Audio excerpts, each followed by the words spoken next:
It's time for the Locals Only podcast with Dixon.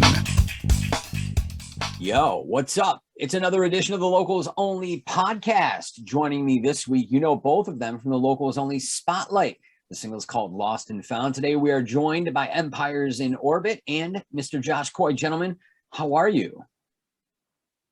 What's going on?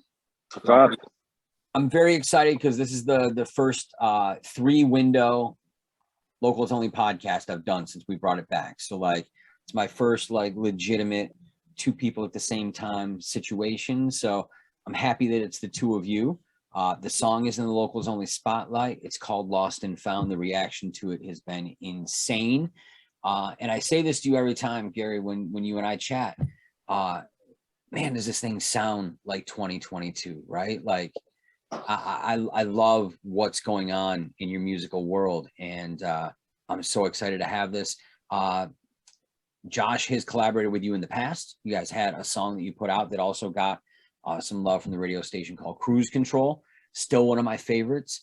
I've watched both of you grow throughout your career, and it's always great for me to see people that I know get together and collaborate. How did the initial Empires in Orbit Josh Coy collaborative process start? For me, it started, 22 years ago when Josh and paths have always been, we talked about it when we were recording either the first song or the second one, about how we have this much stuff in common, but we never knew. And I think a lot of it's because when you're growing up and you feel like you're in some kind of scene, like you're in that scene. So Josh was in rock and roll scene, but I grew up on all of that stuff. And then I was coming up through the metal and hardcore scene.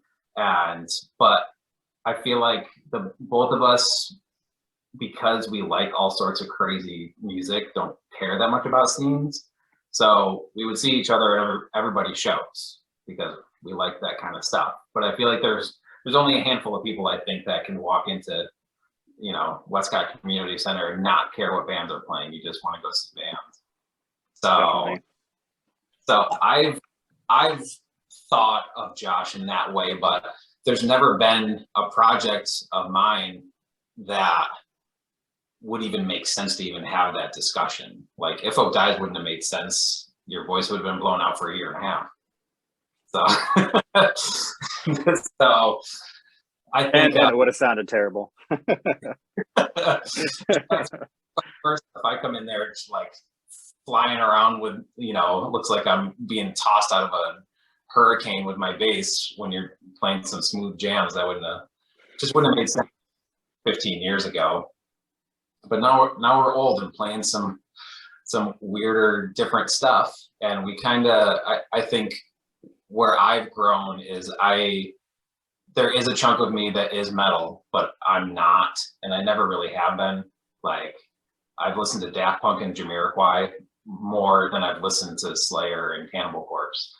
So I got to a point where I was sick of forcing myself to be this punk rock or that kind of image. I haven't been that in a long time, and I wasn't really when I was even in those bands. So I seized the opportunity with Cruise Control. I seized it because why not? I got this fun song.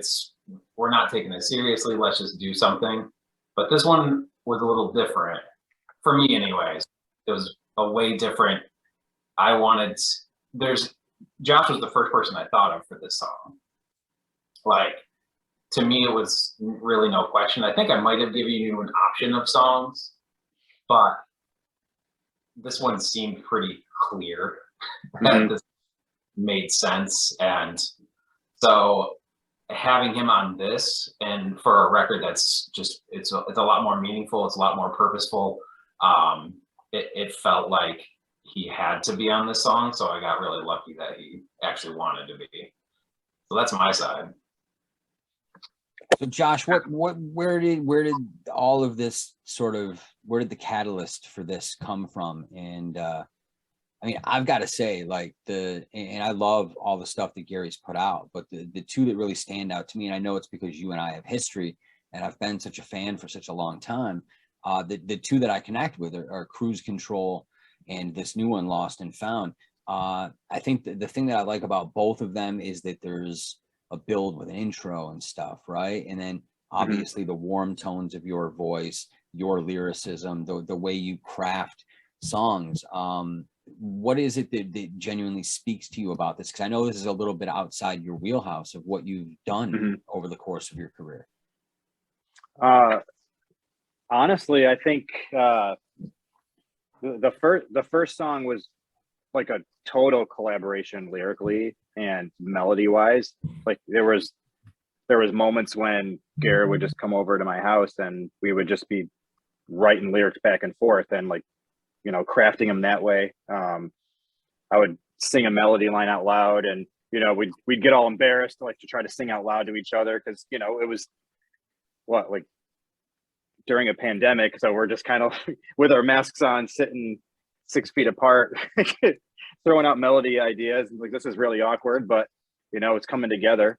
And then I would get on the microphone and, you know, record something, and we play it back, and you know, it was just kind of, it was very like a in the moment, coming up with these fun lyrics about essentially a future of futuristic racing. You know, there's Gary was like, this is my vision for this song. And then for Lost and Found, he was like, here's music, do whatever you want with it. And I know I just heard the song reminded me a lot of, I don't know, like I was thinking of like Failure and Nine Inch Nails and all these other different even some like of the like darker Jimmy World kind of stuff, you know. It does exist. But I know Gary's always been a fan of things like Stabbing Westward and some other kind of industrial acts. So, you know, I just tried to think of what, you know, blend all that stuff and what it made me feel. And that line, wait list for a Lost and Found, kind of I just felt very, I was just trying to think of what made me feel really kind of destitute in a way, you know, and I just felt like I was floating in space listening to this track instrumentally. So then I crafted the lyrics around that. Very cool. I said this to you off camera. I want to say it again now because, like, I think it needs to be said more frequently. Like, you've been doing this since the late 90s, early 2000s with a multitude of bands, Long Since Forgotten, Sympathy, Stay Six. There's probably 3 or 4 that I'm forgetting in that arc. And you've always been overlooked in my opinion as a songwriter, as a singer, specifically as a lyricist. I mean, the songs that live in like the sort of the web of my musical fabric have a lot of Long Since Forgotten running through them, because while you played and you mentioned it earlier, there were scenes in Syracuse. There's the hardcore scene and there's the metal scene, and then there's this adjacent thing to both the bands like yourself and Fire When Ready and This Afternoon were all in, because you weren't really rock bands in the sense of traditional rock bands, but you weren't quite heavy enough to open like the core shows, whether they were metalcore, hardcore, whatever. But somehow we found a way, right? Like there were those in-between bands. But I'm going to say, and I feel like I've railed on Syracuse a lot these last few weeks with this podcast, but there needs to be some attention given to the bands that came up in this time period between like 98, 99 and 2010. There's an entire decade that has been just overlooked by Syracuse in general. And that time period may have been, outside of Earth Crisis, the most attention ever paid to our local music scene. You guys were making records that were distributed worldwide. You were touring in Japan. Polar Bear Club was at the height of their whole thing, and granted, half Syracuse, half Rochester, say what you will. There were some phenomenal bands. There were some great shows. There was something happening that just felt bigger than, you know, like anything had up until that point. And I'll tell you, like, and this is probably uncomfortable for you, but like, man, like there was that whole time period for me where like I wanted you guys so badly to like get that opportunity, right? And it felt like it was always right there. And I just feel like you never got your due. The band, none of the bands have ever gotten their due in Syracuse, but you specifically have always kind of flown under the radar, both with your talent and the things that you've done after, right? Like, I mean, I think a lot of people, at least in my circle, know that you have a little side thing called Wayne Manor where you do recordings, and you have worked with bands like the Matty Dale Music Collective. Obviously, you work on your stuff. And there's this inherent quality that comes with anything associated with Josh Coy. And it's just a very certain charm that I think bleeds through no matter what it is. Like, you always have this way of not only completing a project, but being able to stand out on your own and excel, right? Like, and I love that. I love that about Long Since. I love that about Sympathy. I love that about the things that you do with Gary. I love it in the projects that you produce. I know that you have such a wide array of influence. I mean, you mentioned Jimmy Eat World. I know both you and your brother, huge Jimmy Eat World fans. I think that was probably the thing you and I probably bonded over first, was the Clarity record. Yeah, definitely. But there's also Gin Blossoms. And that's exactly where I was going, man, because for every person that kind of want to paint you into the quote unquote emo elder corner, I don't think they realize how much Gin Blossoms, Third Eye Blind, and all of those other almost like Butch Walker adjacent style of 90s true songwriters. Toad the Wet Sprocket, one of my like there's so much more. I think that Syracuse had this idea of Josh Coy that they weren't willing to let go of. And it was because Long Since played with, the Juliana Theory at the Furnace, right? Oh, they're an emo band. Nobody gave you guys a fair chance to kind of be Jimmy Eat World, where you were able to kind of like jump the shark of expectations that everybody had heaped upon you. And I think that you are deserving of some attention for everything that you've done over the course of your career, because you put it side by side with absolutely anybody, and I think it matches or excels. And that's my opinion. I've sat and watched you over the last 20 plus years. Every single project you've put out, every single release, I tried to be at every show. But yeah, I mean, like it's been a pleasure watching the whole arc of Josh Coy, and I can't wait to see what the future is. I know you had mentioned that Sympathy is rehearsing again. Is that kind of where you're at right now? Is it time to cycle into Sympathy mode? As far as it's kind of interesting lately. I've been going through some life changes recently, but over the last year, I've been kind of divided between, some Long Since stuff. We put out a couple new songs this past year. Sympathy is, we put out a song on a 7-inch for Mark Turley's label. I've been working on Kurt, the drummer for Sympathy, who was also in Honor Bright, where we have a project with Stephen Wolf, which I don't think you've got to hear yet, but I think both you guys will really dig this project. That's a lot more like Failure mixed with My Bloody Valentine kind of stuff.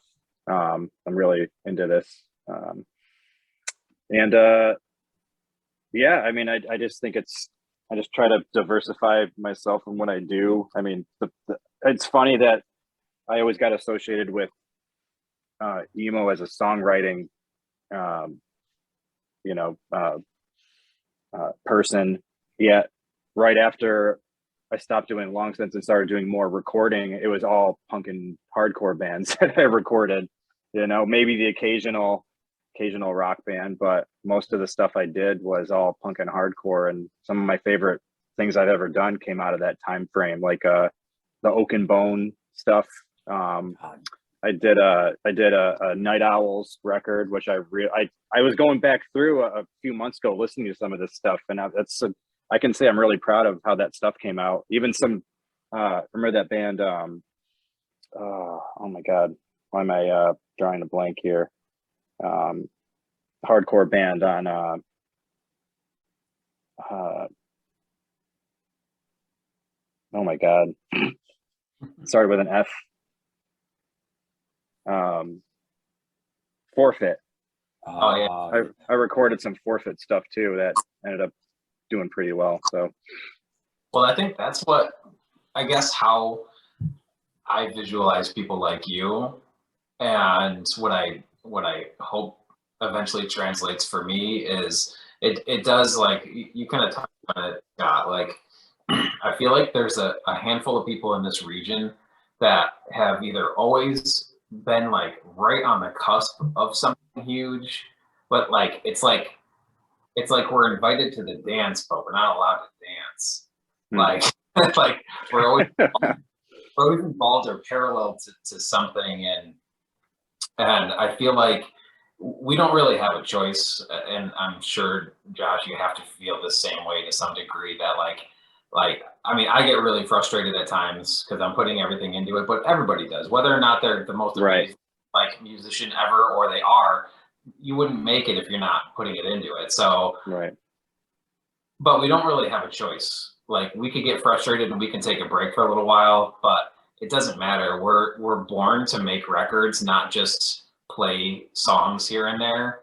And I wish I could be cured of that. I think life would be way less stressful if I not care. If I could go and play guitar and be like, yeah, I'm just playing guitar and this feels good, and then I just go eat my soup and go to bed, that'd be awesome. Instead of being like, I gotta make a record, it's gotta be cohesive, I gotta do this and like the artwork and do like this whole machine, but it's just me. And so I know that like you're the glue for all your projects. So I know that gets like super frustrating, but I feel like this has got to be some dreamer mentality. But you're building this catalog of stuff. So when you do break, or something really good happens, or a band that you record breaks and they kind of bring you along because you help them get to where they were, your catalog is going to be nuts.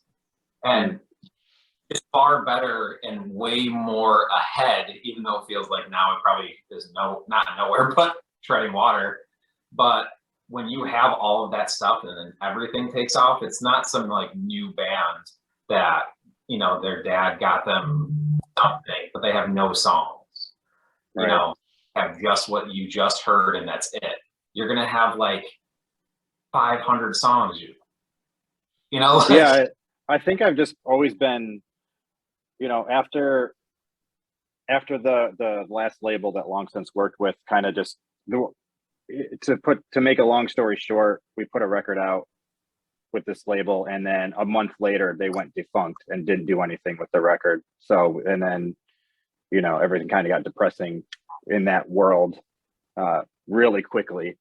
And then I started doing more recording and, you know, doing other, like expanding the stuff that I wanted to do, you know, with different punk and rock and hardcore projects and recording and all that stuff. But I think I've always just been happy to kind of help, you know, and just, I had this apartment that I always was fortunate enough to have roommates that were really cool with me, having someone drum in the living room, you know. And when I listen to some of those recordings, I hear myself in that apartment, in that space again, and just, it's kind of a really neat like head trip, you know, to that I'm there again. And I don't know, I feel like I've always just been fortunate enough to have just a really weird niche local word of mouth where I've never gotten thrown more than I can handle.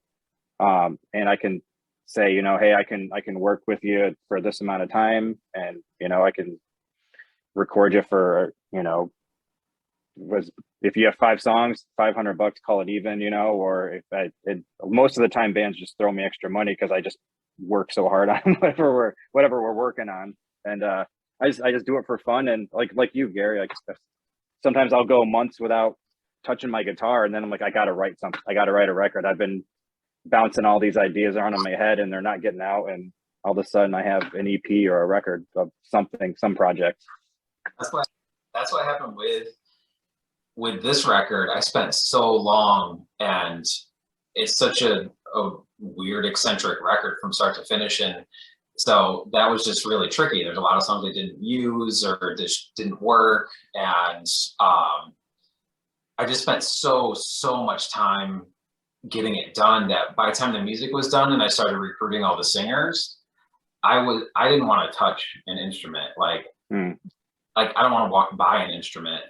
Just like, leave me alone. I know like vocal melodies aren't my like, I think I've gotten better at them, like helping people get to wherever my brain wants them to go, I guess. Yeah, But that's not my wheelhouse. But I did enjoy that part of this record, having 12 different singers with 12 different styles. You know, some were pretty hands off. Some I was involved in every word. Some I wrote the lyrics for, whatever. It was just kind of all over the place. So that was a fun thing. But I was totally okay not touching instruments until maybe 6 months ish. It took me to get like the singers all like done, 6-7 months.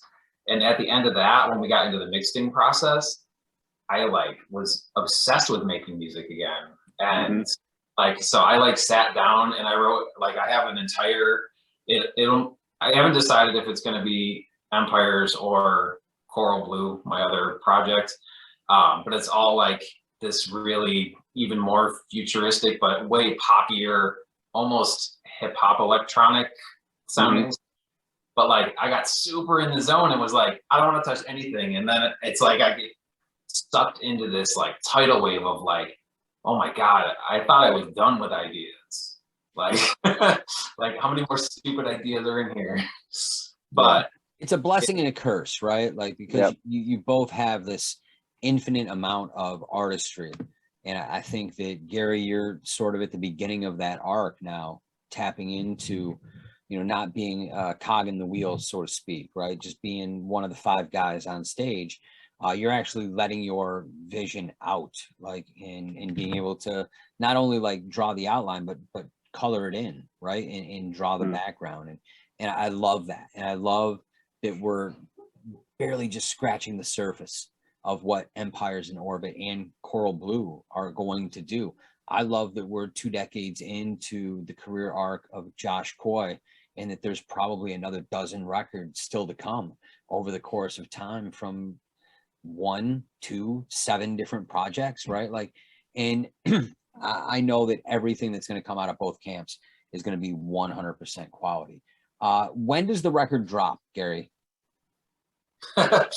So here's how about I'll explain how the record's going to drop, because when is complicated.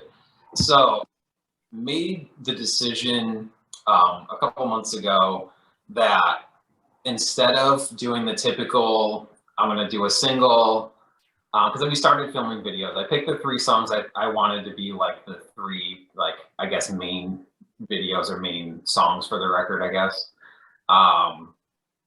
So obviously Josh was one. Billy Price, I was in a band with him for a while called Unholy. His song, that will be out in about a month, about 5 weeks. And then Sean Van Brocklin, who is the singer of Reveal and People and all sorts of stuff. He's the Josh Coy of Watertown.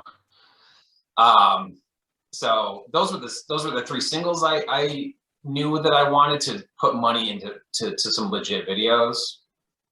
But when I got the record completely done, I don't know if I can pick a favorite song.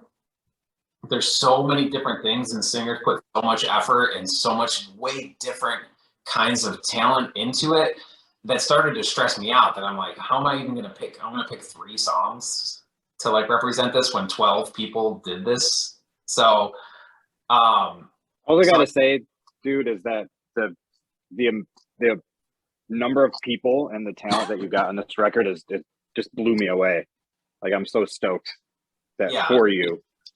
If anything, like I'm gonna push harder than I've ever pushed harder in my life. And Scott and I kind of talked about this a couple weeks ago.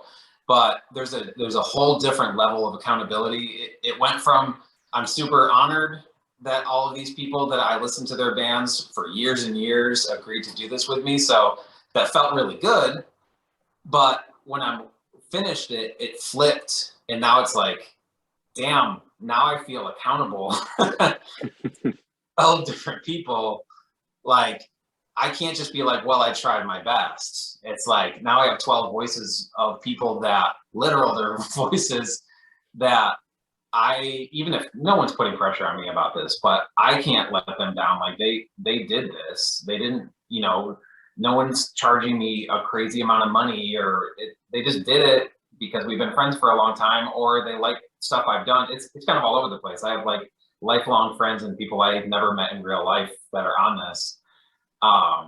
So anyway, how I decided to do it is the plan to release this. I figured it's not a conventional record, so I don't think releasing it like a conventional record is gonna work.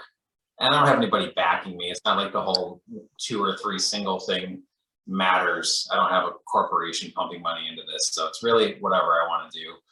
So I figured there's 12 different singers. A lot of the genres are almost completely different genres. I think the album as a whole is cohesive if you listen start to finish, but there's a lot of different stuff going on in there. So I wanted to do this differently. And what I'm going to do is, obviously Lost and Found is already out, came out on the 15th. But every Friday, a new song is going to be released until July 1st. The last song, and ironically, it'll be the title track and the first song on the record is the last song to come out.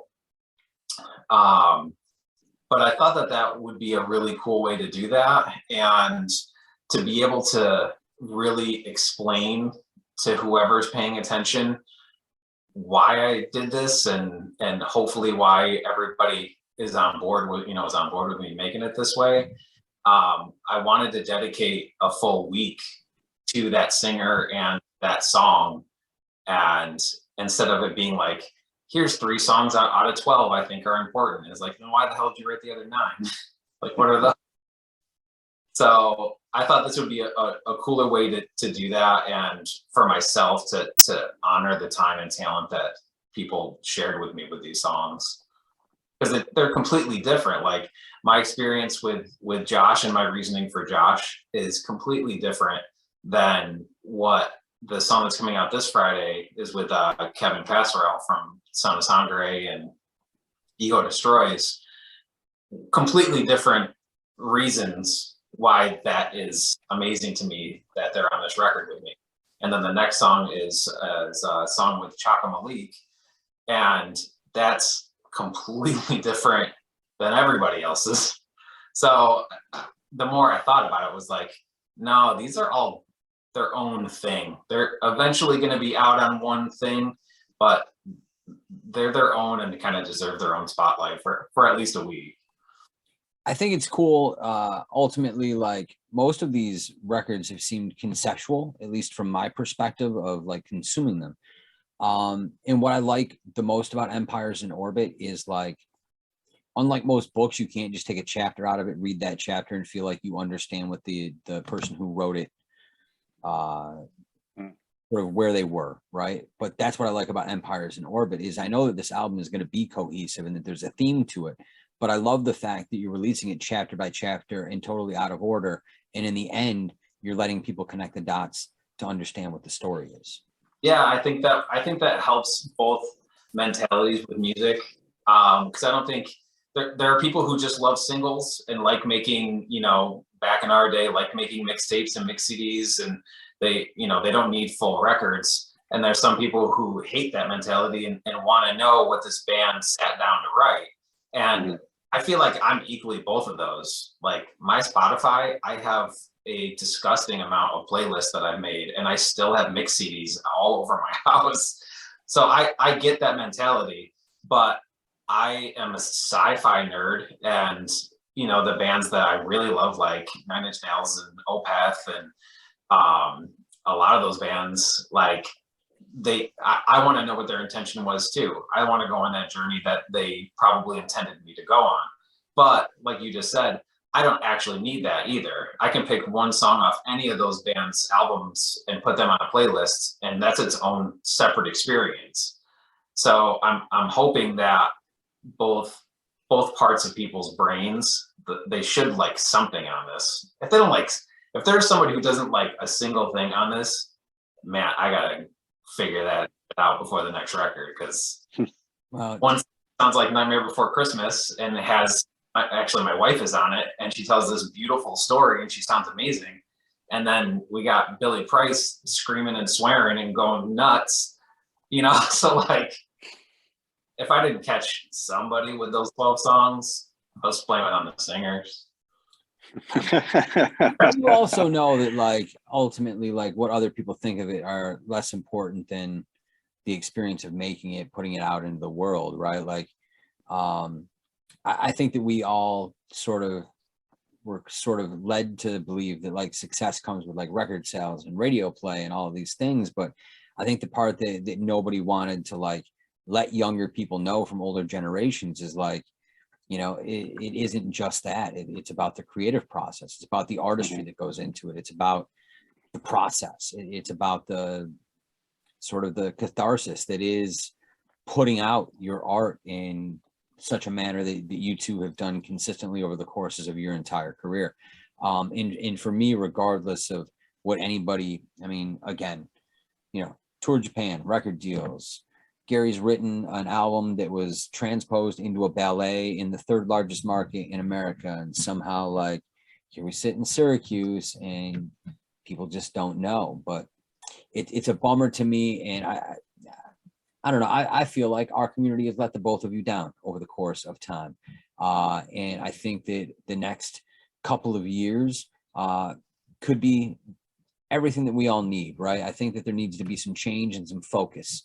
I think that a lot of people my age and older are still living in the glory days of the 90s, right? Like in not wanting to change and move forward and take a look at that time period that they don't want to let go of and realize that, man, we are closer to 2050 than we are to 1990 at this point, right? Like, so let's start paying homage to the artists like yourselves that existed in this time period that everybody else seems to want to ignore, especially given how prolific the both of you are in still making new art and putting it out into the world on such a consistent basis. I think that you know what I think will be really cool someday. I hope, like regardless of what voice from our generation does break out and do something, is because I always seem to have like I have this like blind pride in being from this area, whether it's Auburn or Syracuse, just all like central New York. And sometimes I step back and I'm like, why? Like we had a ton of like both of our heyday in our bigger bands, like the height of Long Since and If Guys, like we had a million special moments and great shows and lots of great people. But it's been a long time. It's weird, but it's been a long time since that. But it's weird finding a flyer that was from 20 years ago now. Right. But you know, I think what's cool is if something does break, because again, regardless of the intention of when we're writing something, if it's mostly not to go be famous. It would be amazing if it happens, and I think we both kind of push stuff out for that opportunity. But if it does, and hopefully when it does, I think the pride comes more in the faces that I'm looking at now and the people that we can all visualize that we wouldn't have been, even if they know it or not, without those people. So I feel like that's where, if I say like, I love being from Syracuse and I love being from Auburn, it's not like the place. Like, who cares about the place? Like, Auburn's a dump, Syracuse is kind of a dump, but it's the faces and the experiences that made us like actually care as much as we do still. Like, that's the intoxicating part, is like, we might be chasing something that was from back then, but that's okay. Like, that's because it was really important and it was special and it's worth chasing after still. And one of the singers, I can't remember which one it was, but when I first sent the whole record, the completed record, because almost nobody heard the other songs. They might have heard clips, but nobody really heard all the songs. Somebody worded it the best way possible. They said that it sounded like I successfully made a compilation, like the old like Victory Records compilation kind of things, that I made a compilation of stuff that I cared about. It's like if this was my record label and I picked one song off 12 different records that I released, that's what it sounded like to them. And that's the best way to look at this record ever. I was thinking it was like it was cooler in lots of other ways, but I never thought of it that way. Like I don't know what I would be if I you crafted Gary's Brains mixtape. yeah, like You know, and I never thought of stuff that way. I just thought it would be cool to write some weird stuff, and hopefully some people that I respect want to be on it. But never thought of it that way. And I don't know if there's a better or like proud way for somebody to have listened to that without my influence and heard that is awesome. But I do think that like, because I feel that way, Scott. Like I could definitely get angry, not just for me, for lots of people that it seems like something should have happened by now. Like how is it not? Like it is very frustrating to see that, but when it does, it's gonna be awesome, and the whole road there is gonna be worth it. And how music and media works nowadays, like I was talking to earlier about like Josh's catalog and hopefully how people would view stuff that I've done. Like we get one song and it actually breaks. We have hundreds sitting out there that can catch on to of a one-hit wonder sort of thing. I'll take a one-hit wonder, but but I think that it is cool that we have this treasure trove of different genres and different voices and different hands playing songs. And I think it'll be really, really cool that if we do break, we're taking a bit with us. Yeah. And again, like just know that like my disdain is more in the media sense of it, right? Like it's just disappointing to me that you see the same people covered for doing the same things over and over again. Yet when somebody from the area truly makes a mark, whether it's Long Since with touring internationally, or If Hope Dies and Long Since Forgotten both having like genuine record deals, Gary's success with the first Empires in Orbit record becoming a ballet. Gary Carpentier from Syracuse was on NBC's The Voice, and he got like a blurb in the newspaper one time, and it's just like, okay, cool. Like, is it because I have this theory that I'll put out into the world, and maybe I'm wrong, but my impression is that like it's just like, oh, we can't, like that just seems bigger than Syracuse. So like, you know, we want like everybody has this view that everything that we do is the most important thing, and it's like, bro, like it's market 100, right? Like Gary had this thing that went to market 3. Like Chicago is a big deal. Like Chicago is New York, LA, and Chicago. Like people can fight for Nashville, but they're wrong.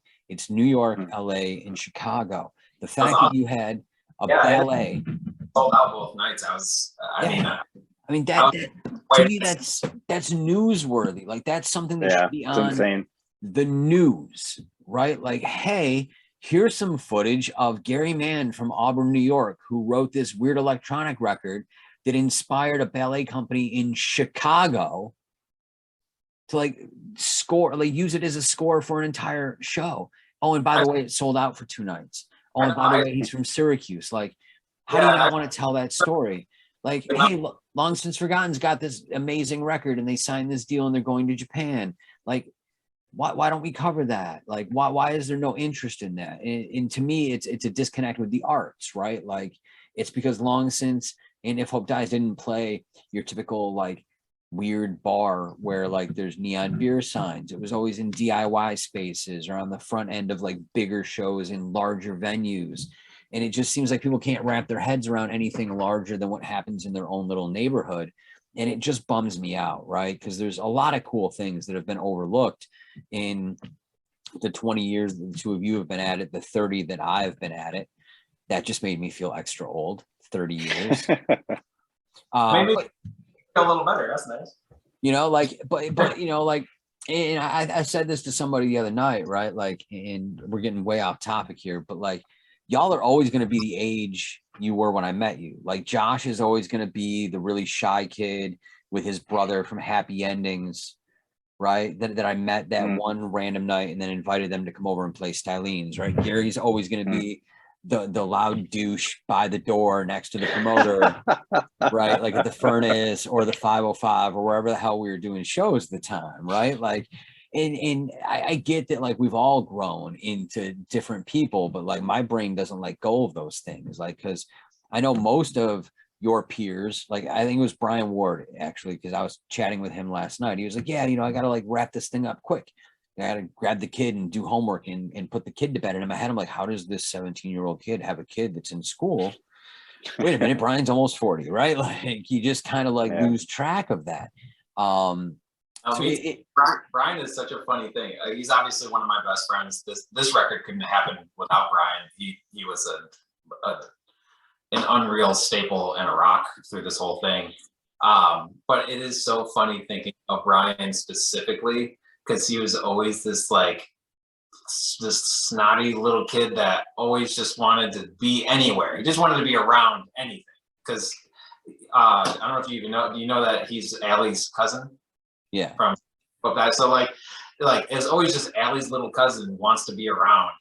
And all of a sudden this dude's touring with Linkin Park and Coheed and Cambria, and like, what the hell? Like it's like this dude's like changing our strings and we're like pushing him around and giving him wedgies, and all of a sudden he's touring the world and far surpassed us in every way. But it's that same thing you're saying. That's how I think of him, as he's like this little kid, but no, he's ultra talented, very successful adult with awesome kids. Yeah, it's wild to me, man. Like the perspective is very strange sometimes. So once again, it's Gary from Empires in Orbit, Josh Coy. The single is called Lost and Found. You'll hear it the rest of the week at 6:05 p.m. in the Locals Only Spotlight. You'll hear it Sunday nights at 11 until the next one comes, which maybe you said there's a lot of swearing in it, so we can talk about it. The second actual video, I mean, there's the swear word in the title, let alone in the that's going to be tough. That'll be tough. If we're being honest, that's going to be tough. But, yeah, so we can decide. I'll send you all of the songs, I guess. There's a couple of songs that aren't going to be like a featured single, but like Chaka's song is very verse chorus, no swearing, super soulful, amazing sounding song. And then the last single is, a couple months away. That's very clean. It's very Circa Survive meets The Police sounding song. That's safe. All right, I'm into it, man. So we know what's up with you, at least for the next 11 weeks. Josh, what do you have going on in your world? What can we expect next from the masterful mind of one Josh Coy? Hopefully getting started on a couple of recording projects that I've been in touch with some folks. And then there's a kind of a buried treasure that we recently unearthed of a long since cover song that I just have to finish one part that I have to do, and then finish mixing it and get it mastered, and hopefully we can pop that out soon. And then that band I have with Steven and Kurt, hoping to release at least 2 songs just to kind of get the feelers out, to see what people are thinking of it, and then go from there. Very cool. I think everybody was expecting me to jump right into my obsession with your hair at some point. So this will just be that part. There, like anybody who knows me knows that I have like these weird things that I never let go of. And I've been giving Josh the business about his hair since he was a very young man, since I was a much younger man. Dude, for real, like it looks fantastic, right? Like I just kind of want to live in there. Right. It looks so soft. But by the same token, man, congratulations, because most of us at this point don't have that anymore. I don't know what you see in it, man. It's just on me, but I appreciate the flattery. And I think the whole not cutting it during COVID kind of gave me something to work with, I guess. I mean, my obsessions that are very Syracuse centric. Number one on the list, meteorologist Peter Hall. Number two, Josh Coy's hair. I'll take what I can get. Maybe I will. I probably will have to have you do the visuals for the live show then, because I can't not have the hair. If that's what's gonna, I don't care what's gonna make me break. If it's your hair or my riffs, I don't care. I have this giant fan that would blow his hair so perfectly in a live setting.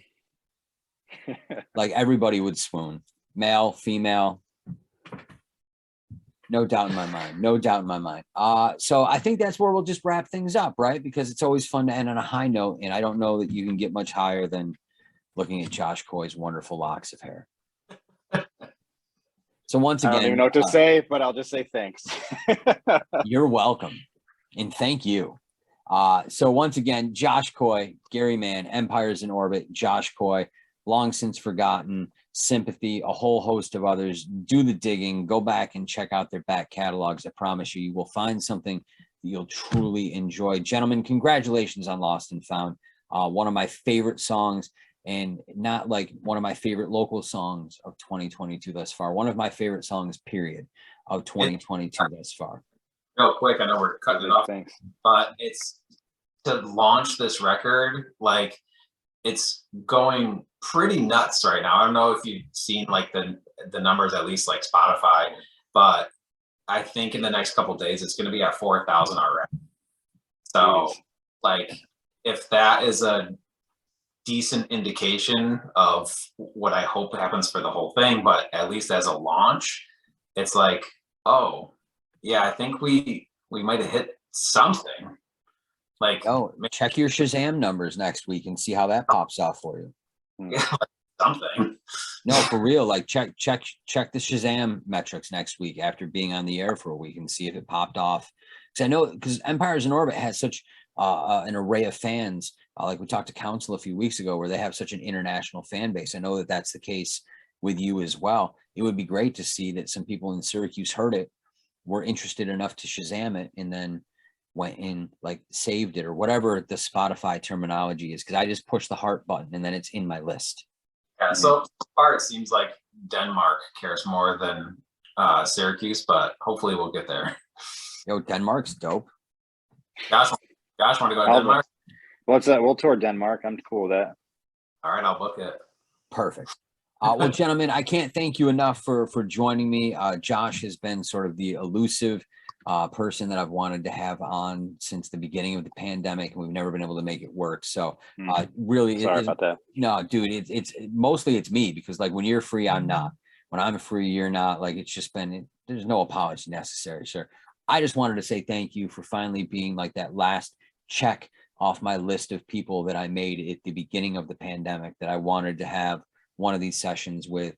You're an important person in my career over the last 3 decades that have spanned Syracuse. You've been there for a solid 2/3 of it, and in a very high level in capacity. I love what you do, and in time, I hope that you get the adulation and appreciation that you have not only earned, but have deserved for a really long time. So thank you very much. Very proud of you. Stoked to see what comes next. Gary, the feelings mutual, Scott. Love you, brother. And Gary, the same thing goes for you, man. Like I appreciate what you're doing, even if it seems like our community as a whole is not paying attention. Just know that I will be the loudest voice in the room to make sure that both of you get the attention that you deserve for the work that you're putting out.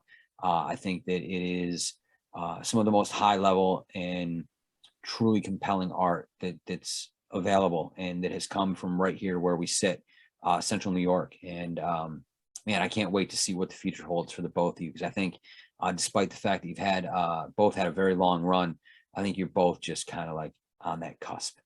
And I hope that in some way I can help you guys get over that hump and get you where you deserve to be. All right. Appreciate it. Gentlemen, thank you very much. We'll be back in this very same space next week with none other than Gary Carpentier. Gary will be on our Festapalooza-thon with Milky Chance and Ripe and the Kaleidoscope Kid, June 17th. Tune in next Thursday at 2 to see him on the Locals Only podcast. Once again, Josh, Gary, thank you very much. We'll talk to you soon, and we will see you next week at 2.